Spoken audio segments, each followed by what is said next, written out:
एक बार की बात है, एक घना जंगल था जिसमें सभी जानवर शांति और खुशी से रहते थे। उस जंगल में एक शक्तिशाली शेर रहता था। वह जंगल का राजा था और सभी जानवर उससे डरते थे। शेर का नाम था शेरू। शेरू बहुत ही बलवान और समझदार था। उसी जंगल में एक चालाक और बुद्धिमान कौआ भी रहता था। उसका नाम था काले। काले हमेशा नई नई तरकीबें सोचता रहता था और उसकी बुद्धिमानी की सभी तारीफ करते थे। एक दिन शेरू ने जंगल में एक आदेश जारी किया कि कोई भी जानवर उसके भोजन का हिस्सा नहीं खाएगा। सभी जानवर शेरू के आदेश से डर गए और उसकी आज्ञा का पालन करने लगे। लेकिन काले को यह बात अच्छी नहीं लगी। उसने सोचा कि शेरू का यह आदेश गलत है और कुछ करना चाहिए।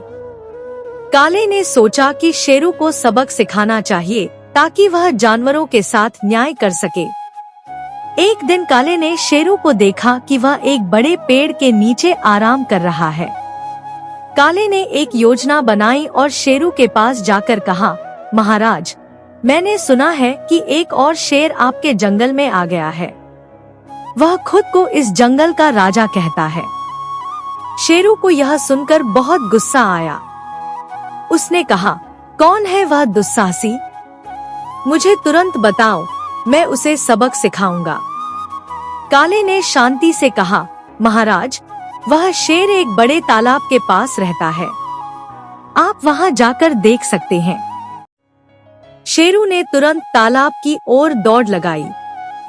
जब वह तालाब के पास पहुंचा, तो उसने पानी में अपनी परछाई देखी और सोचा कि यह वही दूसरा शेर है।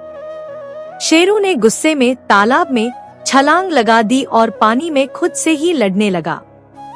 उसने अपनी पूरी ताकत लगा दी, लेकिन वह तो अपनी ही परछाई से लड़ रहा था। कुछ समय बाद शेरू को समझ में आया कि वह धोखा खा गया है।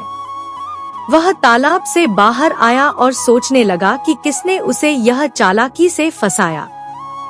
तभी काले वहां आया और बोला, महाराज, मैंने आपको सबक सिखाने के लिए ऐसा किया।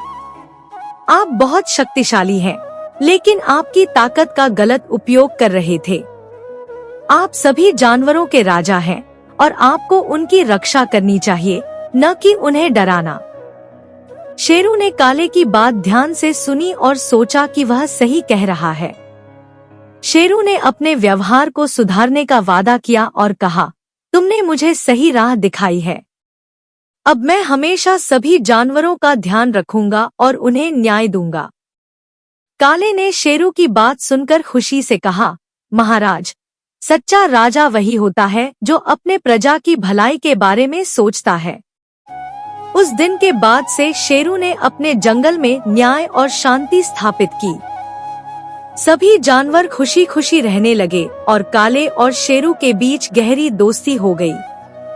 शेरू ने अपनी ताकत का सही उपयोग करना सीख लिया और काले की बुद्धिमानी की कदर करने लगा। इस तरह शेरू और काले ने मिलकर जंगल को एक खुशहाल और शांतिपूर्ण जगह बना दिया। सभी जानवर शेरू का सम्मान करने लगे और काले की चालाकी और बुद्धिमानी की प्रशंसा करते रहे। इस कहानी से हमें यह सीखने को मिलता है कि ताकत का सही उपयोग और बुद्धिमानी से काम लेना सबसे महत्वपूर्ण है। किसी भी समस्या का हल सोच समझकर निकालना चाहिए और एक सच्चा नेता वही होता है जो सबकी भलाई के बारे में सोचता है।